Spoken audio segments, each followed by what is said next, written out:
Welcome to A Fork in Time, the alternate history podcast.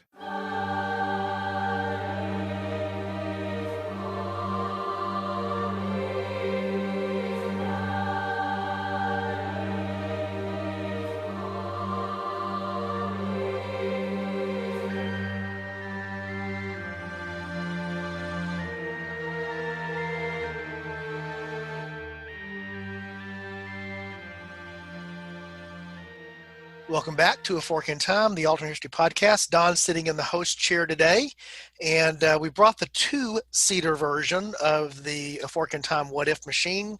Not going to be Alexis today, though. We're going to invite an old friend to come along for the joy ride.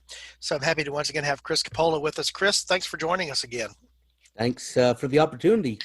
Good deal. Chris has become a regular contributor now, so he's almost qualified out of guest role. We're going to have to come up with what your new title is, Chris, like show contributor or show agitator. You decide what you want it to be. It's all up to you. You really opened a can of worms you're going to regret. If you like show agitator, you're there. That title is yours and nobody else can have it. So we'll reserve that just for you. I really enjoy having all of our guests on. As you know, we've talked so often, Alexis and I both, and on solo episodes. We believe the podcast is better when we have guests, and we believe it's better when we rotate around with multiple participants. So happy to have Chris here. And Chris actually answered the call I'd put out for some things that were going to get us a little bit out of the rut that we were in. I think we were in a good rut. We were doing some interesting stuff there around World War II, but it indicated I wanted to get some things out of that and also get a few more things out internationally. So Chris sent a couple of suggestions, and I liked all of them, so we're going to do one of those today. I'm sure we'll pick back up some others at another time. And just on that out here now, for those of you that haven't had a chance to be to the website at www.aforkintimepodcast.com. One of the things you can do there is give suggestions, and we certainly, in addition to other feedback, welcome that.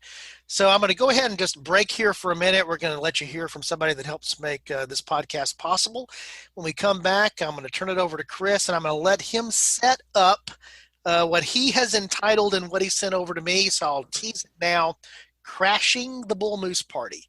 So if that sounds intriguing to you, stick with this little quick break here and be with us right back. See you in a bit. Would groceries delivered to you in as fast as 1 hour save you a trip to the store? Instacart makes that possible thanks to personal shoppers in your area who hand-select items based on your preferences from the stores you love. And shopping multiple stores is possible on a single order. Instacart picks the freshest produce and even keeps your eggs safe, all while finding everything you usually buy, providing smart suggestions for new items, and even highlighting deals to help you save money. And now you get free delivery on your first order over $35. Let Instacart know we sent you and help support our show by following the link in the show notes. Instacart, groceries delivered in as fast as 1 hour. Welcome back to A Fork in Time, the alternate history podcast. Don hosting today, along with we've now officially dubbed him the podcast agitator. That would be Chris Copolla. Chris is joining us. And as I mentioned before we took the break here, this is a topical suggestion that came from Chris. So Chris, I'm going to shut up and let you do a little talking here and introduce folks to the concept that we're going to explore today. Okay. We are recording this in October. Today is the 7th. I'm actually hoping to get this done a little bit to watch some of the debates on TV later. And what we're focusing on is an event on October 14th, 1912, where Theodore Roosevelt is running for his third term as president. He is giving a speech, and a disturbed bartender shoots him. Luckily, Roosevelt was not exactly known for his brevity, and he had a large speech in his breast pocket. The bullet passed through the speech, hit a steel eyeglass case, and lodged in Roosevelt's chest. He then proceeded to give the entire speech. Every time I've ever heard this anecdote historically, that's the part that surprises me on one hand, Chris, and then does not surprise me one bit, if that makes any sense. That's the surprising twist in the story. Oh, but it's TR, right? If it was somebody else, it would be. Yes, you're absolutely right.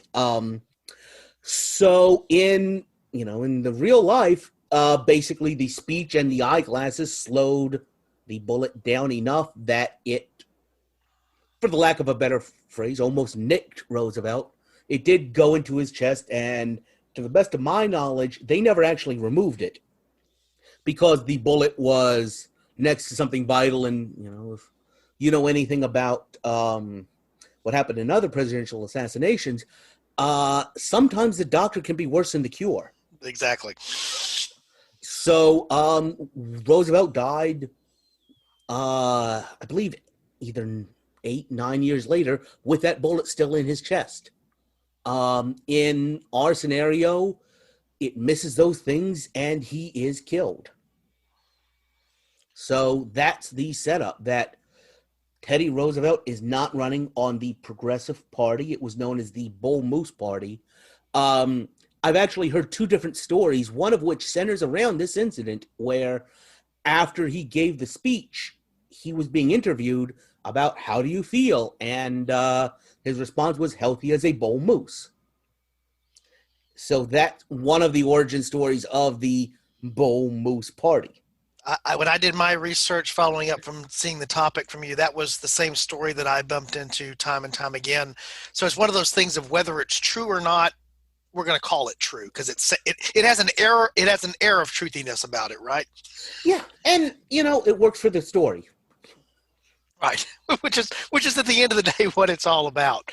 So again, to set up this election, the 1912 election, we talk about what are you calling the party, the Bull Moose Party or the Progressive Party. It's important to note that it is a third party. And so it is risen with Roosevelt as the challenger to the Republican.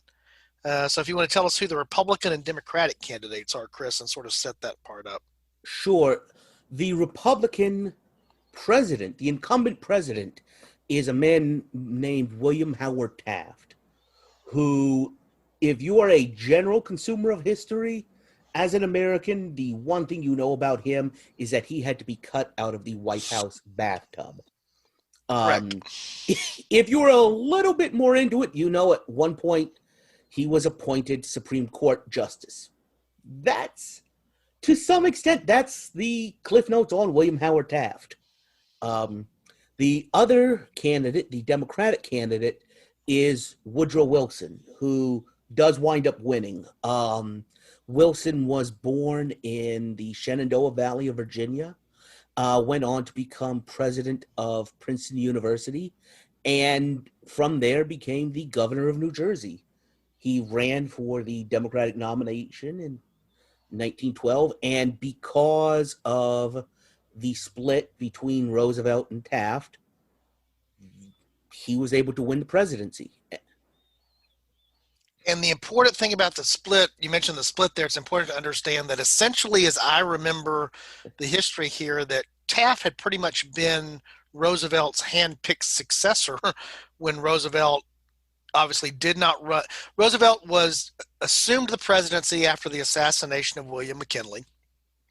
And he was actually president from, remind me here, Chris, to make sure I'm not off the track here. He was president essentially for 7+ years. Correct. Because he took the presidency less than halfway through that term, and so he chose to follow the Washington two-term precedent, which was not yet law in the 22nd Amendment, to not run for you said running for his third term, but it was not his consecutive term because he elected not to run for election in 08, and Taft was his chosen successor. Correct. And I think it's important to think about these. They were very politically, to begin with, very close, but their styles were just worlds apart. Right. Roosevelt was, like you said, Teddy Roosevelt. I don't know what else I can add to that. William Howard Taft had actually come to prominence as a competent administrator. He was the governor of our holdings in Cuba and the Philippines, and had come to Roosevelt's attention that way. Taft was a lawyer and a judge and an institutionalist. In other words, he wants to build institutions, courts, things like that. While a Roosevelt is just, I mean, he invented the term bully pulpit. He's doing it by the sheer force of his personality. And when Taft becomes president, the pace of change is slower. It's more gradual. It's more collaborative, involving Congress and involving other bodies, rather than TR almost, forcing change by his sheer personality. And so I think a lot of that unhappiness and a lot of that rift was just style. It wasn't substance. It really was more style. I think that's a good way that's the way that I tend to think of it, is that from a philosophical point of view, they're not that far removed, but from a personality point of view, it's hard to imagine, as you've described, they're any more different. Yeah. And so Roosevelt has chosen to run against Taft in 1912, and of course, Wilson is the Democratic candidate.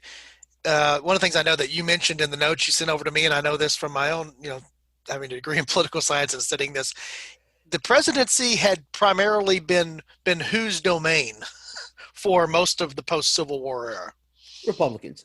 Yeah. Not even if Grover Cleveland changed his voter registration, it would be exclusively Republican. Right. There's only one Democrat ever elected between 1860 and 1912. Yeah. And so the expectation, I know that sort of the setup would be, is that all things being equal in a 1912 election where you only have two major party candidates, what's probably the fair assumption there about the outcome of the election? It is going to be a Taft landslide. I actually sat down and ran some numbers. First, William Howard Taft, in our timeline, won the states of Utah and New Hampshire. That's it. His is the single greatest defeat ever suffered by a sitting president seeking re-election.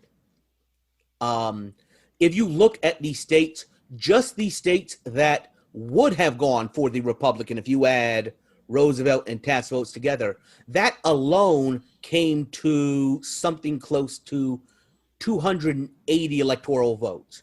That in and of itself is enough to win. Right.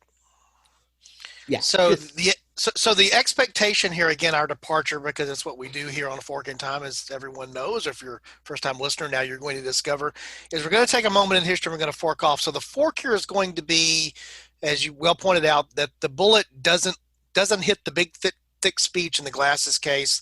And so we have Roosevelt assassinated, dead as a result of this incident. And so the assumption then would be Roosevelt supporters fall in line behind Taft. And your fork here, Chris, and correct me if I've got any of it wrong, your fork here is that we definitely have that sort of Taft landslide that happens there in the election of 1912. Absolutely. Okay. And so under that scenario, we don't have Woodrow Wilson. So as we start exploring the historical what ifs, unless there's something else you want to set up, Chris, about the historical what dids, what do you think is the biggest change there? Is it having Taft or is it not having Wilson? I guess what's the bigger difference? I think it's not having Wilson. Not having Wilson. For two reasons. One, thinking about what's happening to American politics. The fact that Wilson is able to take over the presidency and he is able to push through the income tax and direct election of senators. While it's after he's in office, he also is instrumental in women's suffrage happening. So you have a lot of these progressive era reforms happening under Wilson. And one of the things is because he just happens to be lucky enough to be in power right then, it starts the shift away from what I had talked about of the Democrats being a regional party. The Democrats now are taking on some of these progressive efforts, and they're starting to dig into some of the Republican strongholds in the other parts of the United States. It's kind of the beginnings of the New Deal coalition that's on the horizon at this point. Right. I think if you have a Taft presidency, like I said, he's not as flashy as a Roosevelt, but he is still in that camp. He is still pushing to adopt these changes and to some extent changing the Republican Party slowly but surely to adopt to be the progressive party. So if you extend that out, that's obviously not, that's a near-term change, but that's a much larger change moving forward in time. So if you extend that out, where do you see that 30, 40 years down the road? Now, obviously, there's some intervening events we're going to talk about here that obviously could have impacted that. But the first thing that pops into my mind is if there's a more progressive Republican in terms of fiscally than Hoover at the time of the Great Depression, maybe you have a different response, right? That's absolutely part of it. That's a really interesting point. The one thing I'd say is once you start breaking open party shells, weird things happen. Because I think a lot of Hoover in the 1920s, kind of more conservative Republicans, was a bit of a reaction to the progressive era and the World War, kind of a sense of retrenching, kind of a connection to America's past. And so I think if the Republicans are the ones that are tied to progressive politics, maybe we start seeing the Democrats taking advantage of that and becoming the party of yesteryear. I mean, the Democrats with William Jennings Bryan and some of the other non-Southern Democrats, they had really started to make some inroads into some more conservative circles. So I think maybe they actually do take the presidency. It's just they're on the other side of kind of the progressive wave.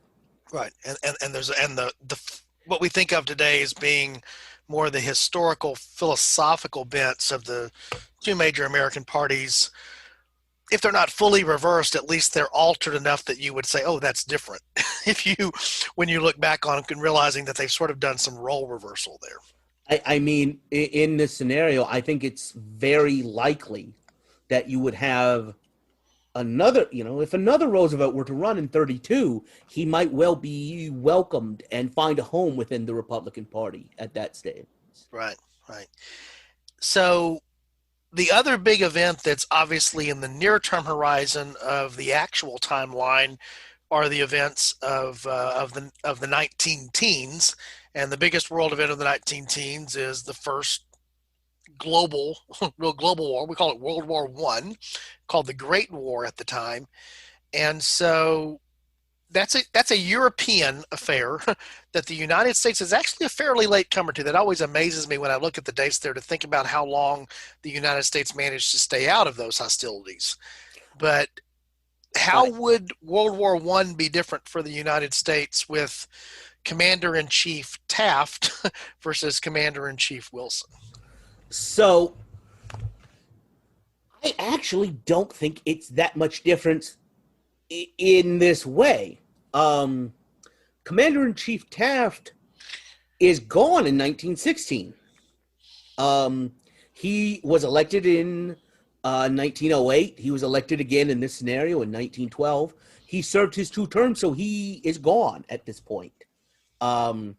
Wilson isn't and does run in 1916 and wins. But looking at the two personalities, I think neither one of them would have charged right in. I mean, Roosevelt wanted to. There's no doubt. But I think both Taft and Wilson, in at least the beginnings of it, stay out. And the difference comes when you look at, all right, who is replacing Taft? Right, because he's not going to run again in 1916, so the Republicans have to draft the Taft replacement. Right. And basically, one of the interesting things about what happened in our timeline, I hate to jump timelines too much, but that's okay. Well, you know what? This would still happen in this timeline. The person who had been nominated as Taft's vice president, who was his vice president from 1908 and had been nominated again in 1912, died a week before the election.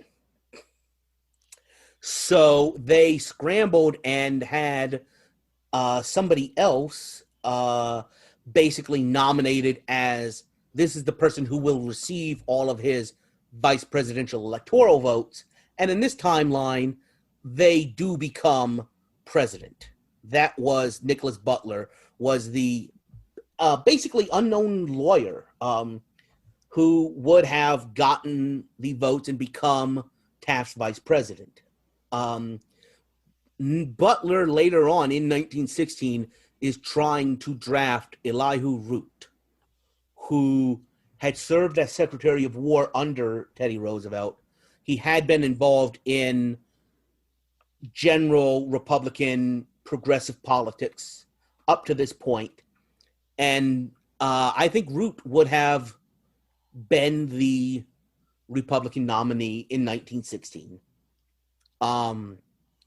All else being the same, again, Root was very in favor of something called the preparedness movement, which was not necessarily we need to go and be involved, but we should definitely have an army bigger than Romania.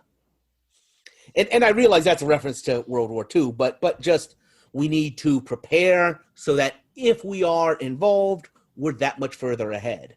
And right. The interesting thing to think about American involvement, keep in mind, Wilson makes his speech requesting a declaration of war in March of 1917. President Root would take office in March of 1917. So, because back then they inaugurated the president in March, he's taking office about the same time we actually got into it. We actually formally declared the war. And you're absolutely right. That's one of the really interesting things to look at what happened in World War I. The United States declared war 18 months before the end. And you're right, the Somme and Verdun and so many things had happened beforehand. But the other thing is, it takes the United States basically a year to get anybody into France. Correct. Yeah, it's one of the when I remember the first time encountering that as a student of history and just being very young, I guess in high school, I guess really the first time really understanding that you're thinking in terms of logistics as they existed 70 years later at that time, and the reality of, first of all, just equipping the troops and getting the troops ready to go over, and then the actual getting over part was it wasn't an overnight thing. And to your point, part of it was what was the size of the the standing army at the time the decision was made. Well, relatively speaking, on the global scale, quite small. Right. If you look at American involvement, the first signature battle of the war for the Americans was Belleau Woods. That wasn't an army fight. Those were United States Marines, because they were the best trained troops. They were the unit of troops that we actually had available at that point. Right. That the old adage about you got to go to war with the army you have. At that point, that was the army you had. It was it was the Navy guys. Sure. Was the army you had, right? Yeah. Yeah. So go ahead. No, please. So what other major differences do you see? I jumped us ahead maybe to the war there. There may be some other things you wanted to cover that would be actually be the immediate results of the second Taft term. What would be some of the other differences in that early part of the Taft term that maybe jump out at you?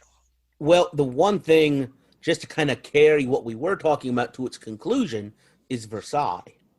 And the reason that's important is in our timeline, Wilson goes there as he very much acts like a college professor grading the papers of Lloyd George and Clemenceau of this, I know what's right, and this is what's right, and not a negotiator, not a politician, not somebody working with these European powers or really kind of understanding how late to the game we were.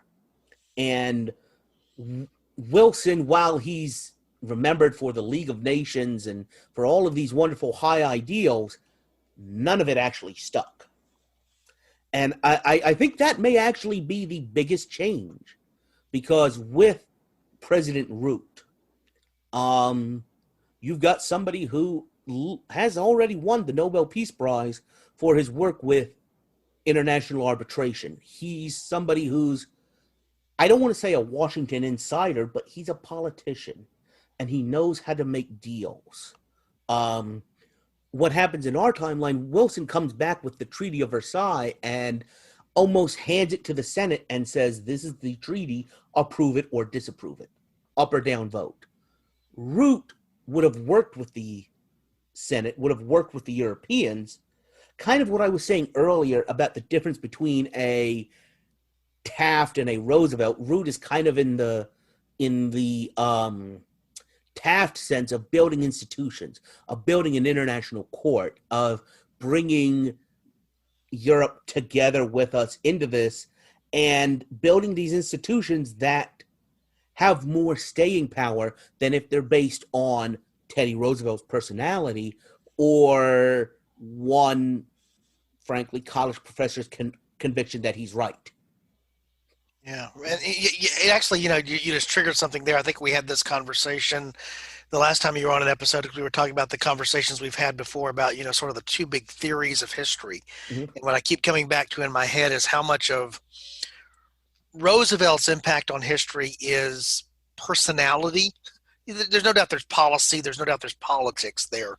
I don't want to diminish that, but so much of it is the force of personality. And what you just described there is more institutional in process in how it would come to be. And those end up producing different things. Even if there's a shared philosophy, they produce things in a different way just by the process that they go through. You just described the Taft-Roosevelt split right there. That's it. Yeah.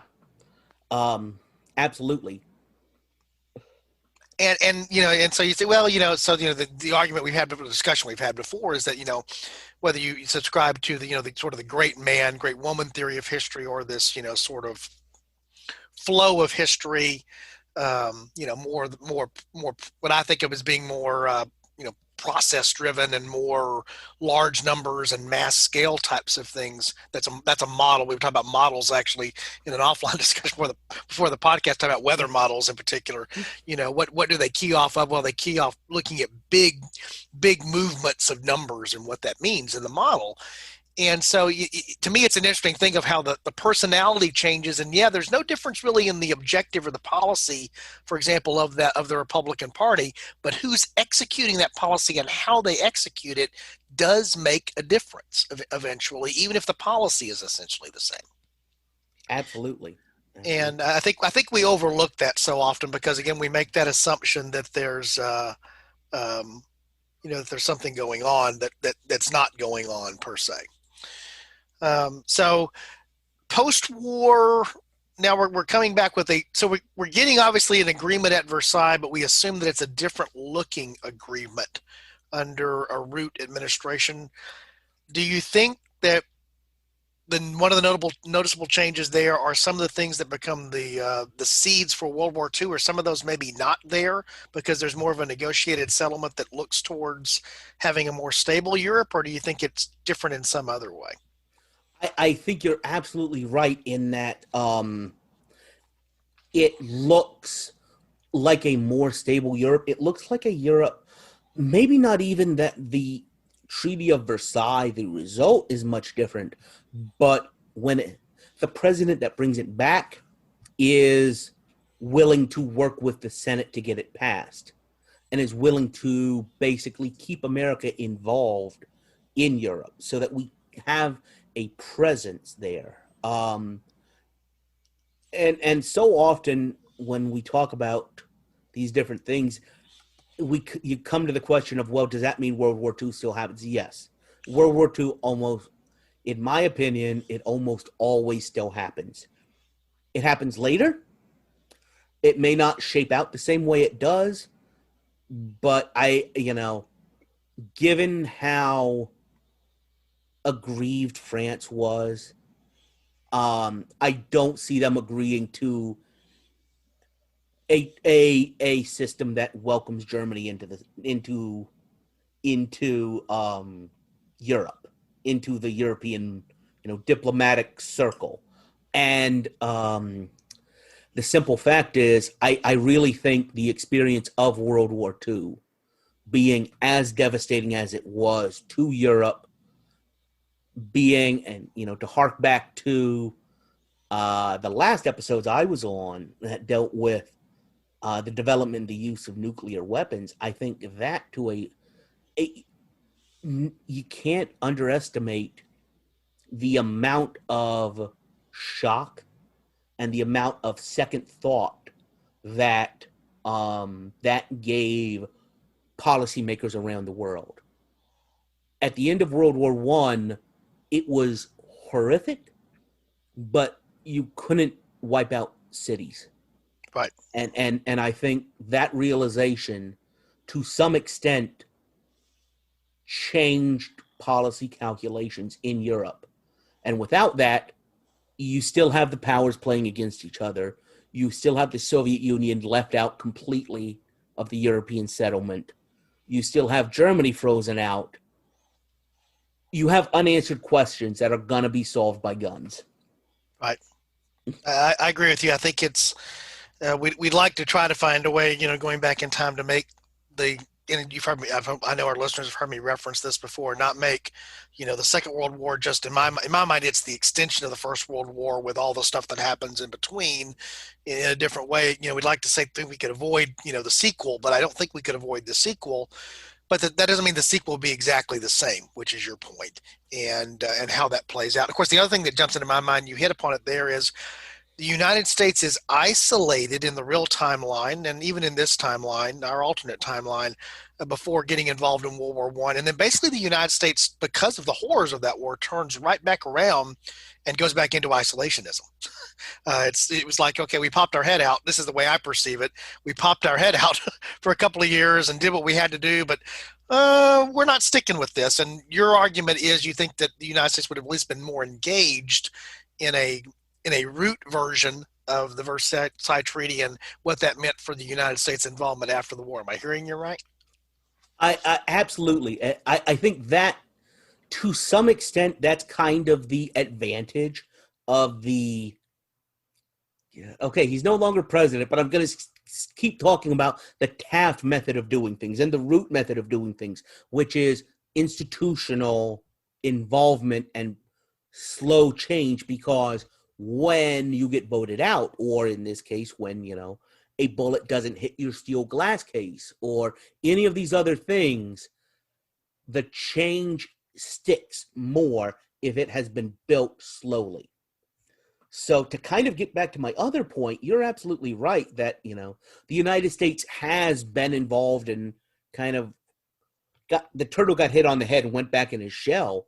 So you might have a Democratic Party picking up some of the Midwest and taking on a return, kind of the 1920 return to normalcy, which was absolutely how the kind of conservative Republicans came back and kind of grabbed the party back, and that's what they ran on. I think those people have D's in front of their names in the 1920s, but I think because of how Root does his job, how he works at Versailles and works in Washington, to build support in the Senate, while there's some withdrawal, I think there's more residue. There's more American involvement in Europe than there was under Wilson, who was almost a Roosevelt type, where it's a one-man show and he's not really building those connections.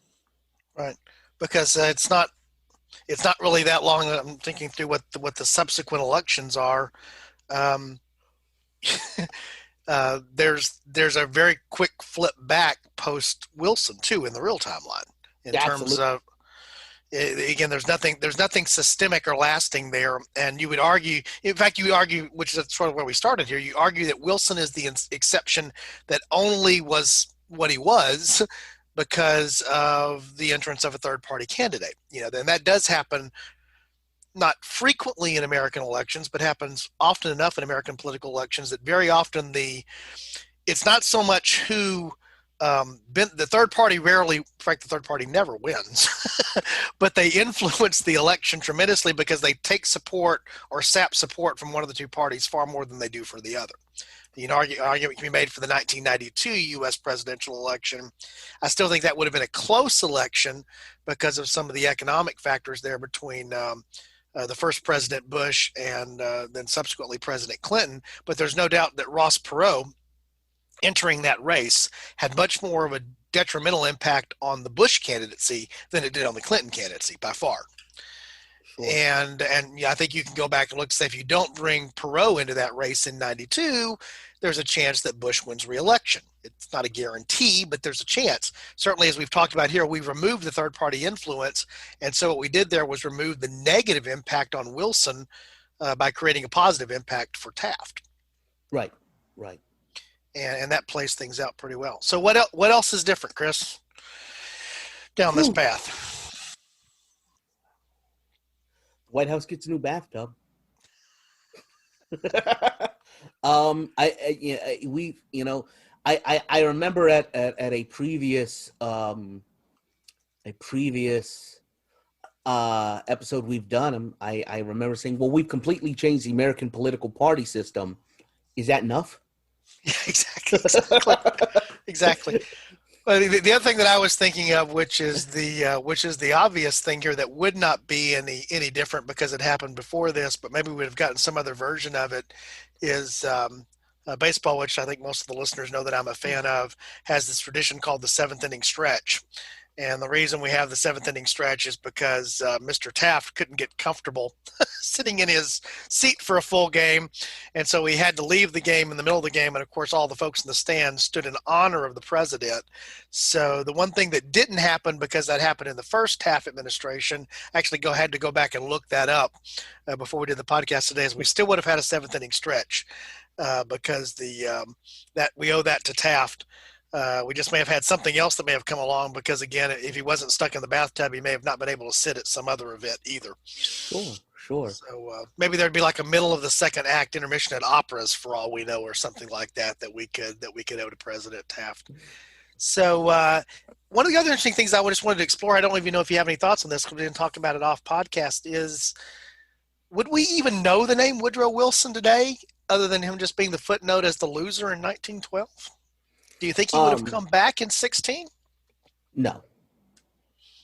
I think if you look at the Democratic Party leading up to this point, they have nominated a man named, and I mentioned him earlier, William Jennings Bryan, for 3 of the past 4 elections. They were kind of going out on a limb with this one-term governor, president of Princeton University. He was not politically connected. He was a dark horse going into the convention. So he might continue on as governor of New Jersey, but outside of that, I don't think he has much success politically. I mean, if you look at the numbers, he won, I want to say, close to 1 million votes fewer than Bryan did in his losing election in 1908. Wilson was not a politician. In a fair face-to-face match, he's probably not going to win national office. And I think the Democrats see that. We tried this.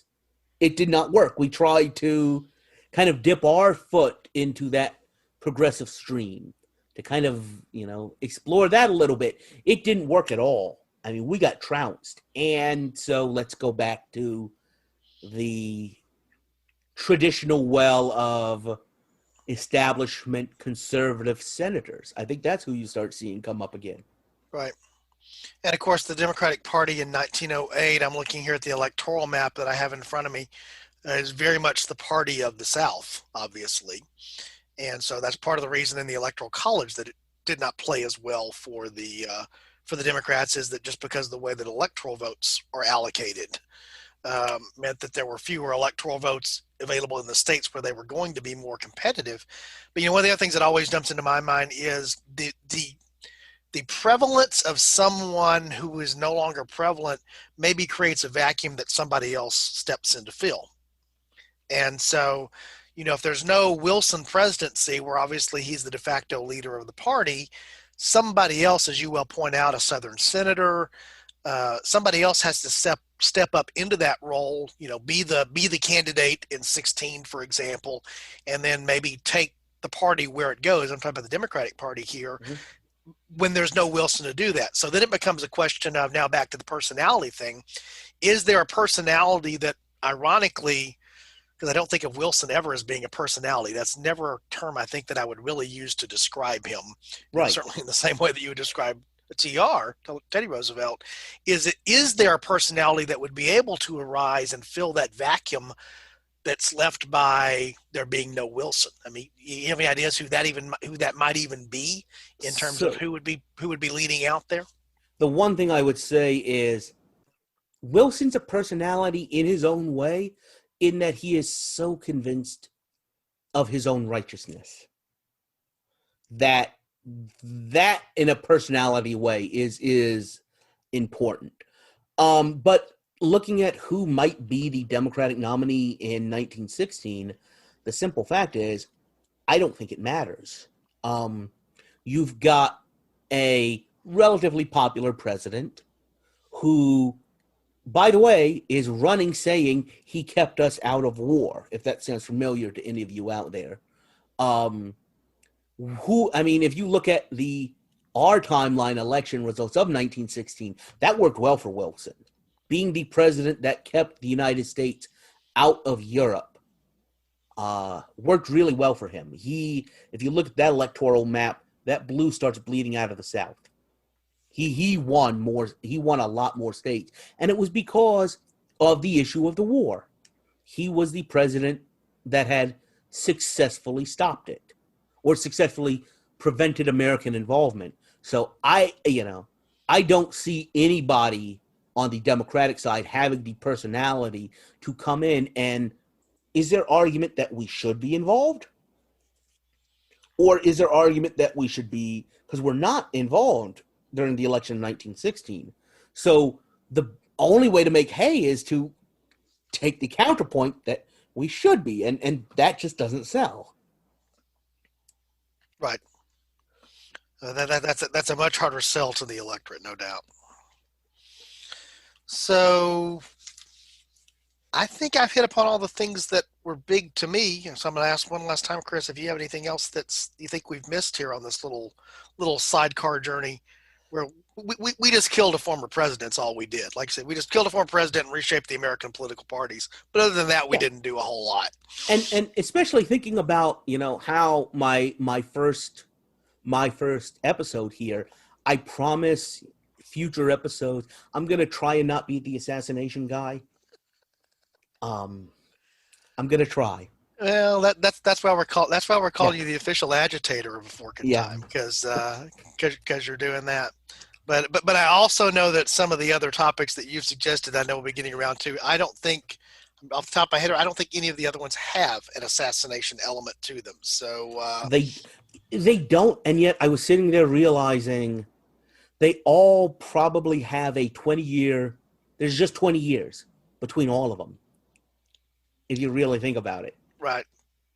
Right. And so one of the things, again, that I'd mentioned, I'm going to sort of close out as we go here, and we'll pick up one last thing with Chris before we do that. But one of the things I do specifically would love to hear from our listeners, and go to the podcast website, www.aforkintimepodcast.com. As if Alexis were sitting here in the chair across from me, she would be nodding, saying, remember, the A is important. The podcast is important to get to the right place. But we are specifically working as a podcast, and always have been, to try to be diverse in terms of where we go geographically and from a time scale. And so, this is an American thing, but it's not a European thing directly, what we've covered today, but really are looking for those ideas. I know that Chris submitted several as well, and we'll come back around to them, that are outside of what I'll just call, Anglo-American centrist kind of history, because there's a world that has a whole history. There's a whole world that has a history, and it goes back a long way. And so one of the things that we want to do here on the podcast is look at some of those other things. We've done that in the past. We probably just don't do it as well. And I know the reason I don't do it as often is it's not an area. It's an area that I have to spend more time prepping for. And it's an area that I just don't know as well off the top of my head. And so it doesn't feel as natural. Not that it feels like more work. I actually enjoy the research part, but that it feels like, am I missing something here? Am I getting it over my head kind of thing? But, that's also why I love to bring Chris on. Chris has an appreciation, for example, for 19th century European history that I've just given up on. I've just decided I'm not even going to try. I tried to get my head around it, and there's too many moving parts for me to understand. So that's why I like to bring in somebody like Chris, who knows it far better than I do, because there's some interesting things there as well. So any closing thoughts, Chris, before we close out the podcast? Not particularly. Not All particularly. The one thing, we haven't mentioned it. This is October. And I would kind of like to make an appeal if possible. Sure. Do something, get involved. I think you've personally mentioned on the podcast, you try and keep it apolitical. You try and, if you feel one way or another, that's fine. But feel one way or another and do something about it. I would echo that. And I would say that, I know that the majority of our listeners are in the United States, but I also know that we have a global audience. I get to see, one of the cool things is getting to see the map. But, that's not just advice for an American election cycle, Chris. That's advice. No. That's advice for anybody anywhere in the world. And that do something is not always something grand. I mean, it is as simple. I was actually talking to one of my Norwegian colleagues today. We were actually talking about voting. And, how voting works in each of our countries and all that, just similarities and differences. And the realization is it doesn't matter whether in the United States or Norway, or pick a country. And there's some interesting countries that are on our listening list, Chris, that do, download frequently enough that they show up with more than one download. And that advice is true no matter where you are in the globe. And I do appreciate that. And I have said this before, I have political views. I really work hard on the podcast to not let the podcast be colored by them. And I appreciate when guests are on that they do as well. And I value that. But regardless of what your view is, you make an excellent point, Chris, which is get involved. Because the other thing about getting involved is whatever your view is, you have, in my opinion, more of a right to state what that view is when you actually express that view in some way through action. And that action can be voting, or, being involved in a campaign, or there's all kinds of ways that we can do it. But if we don't do it, we only have ourselves to blame. And by the way, that's true outside of politics. The other thing I was struck by, we're still in the middle of a global pandemic, which has taken different twists and turns. And the one thing that I've been reminded of just here in the last week is the fact that there are things that want to separate us under a situation like that, but I think there are also elements that unite us as a globe when we're dealing with that too. And that's one of the reasons we actually had a great write-in. I'll just mention this, Chris, as we close out here. Someone actually wrote in and delivered a feedback comment to me. And one of the things they said at the top of that was, because we still have the COVID check-in there on the website. We've had folks that have come in and do that. By the way, it's still there. Check in with us. And what Alexis and I did when we first put that up was, we see these dots on a map that are downloading this thing we do. We don't even know who they are. And Alexis's comment to me was, I wonder who that person is in, and fill in the blank of country here. I wonder who that person is in Denmark. I wonder who that person is in Italy. I'm trying to remember who the third one we were looking at that day. And then the realization that immediately occurred to us, because it was at the same time, is I wonder how that person's coming through this. And that's why we put that up. And so the other thing I would just encourage is we still want to hear that feedback as well. So Chris, I appreciate you saying that, and appreciate you recognizing that as well. So if you've enjoyed today's show, tell somebody. There's a lot of ways that you can let folks know about the show through social media, but you can actually have conversations with people, even though we don't see as much people face-to-face perhaps now as we used to. There's other ways to communicate. Of course, go and visit the website, the feedback that's there. If you can and want to support the show financially, there's the option there to connect to our Patreon page. But we always like to close out the same way that we always do, with just saying thank you. You've given us your time today. You've given us your attention.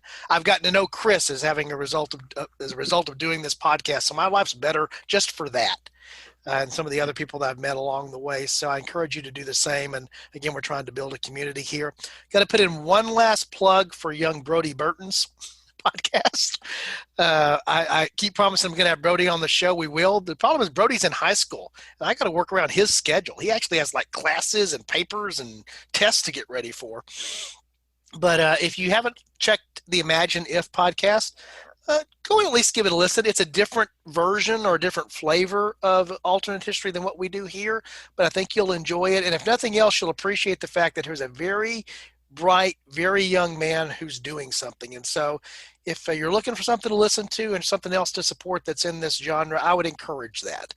And I think you'll be impressed by Brody when you hear him in terms of the preparation that he does, but also when he comes on the podcast here. So this is my last plug for that. I'll put another note in the show notes for this episode as well to help you connect to that. But we've said all along here, we're about building a community, and one of the ways I know to do that is to support what is not the competition, but what's just another alternative out there in the alternate history space. So Chris, once again, my friend, thank you for joining us today. We're going to have you back soon. No. And I think we managed to get both of us out in time that we can both go enjoy a little political watching tonight too, which is another part of what we'll do for our evening. Sure. Absolutely. Right. Thanks guys for joining us here, and join us next time. Appreciate it.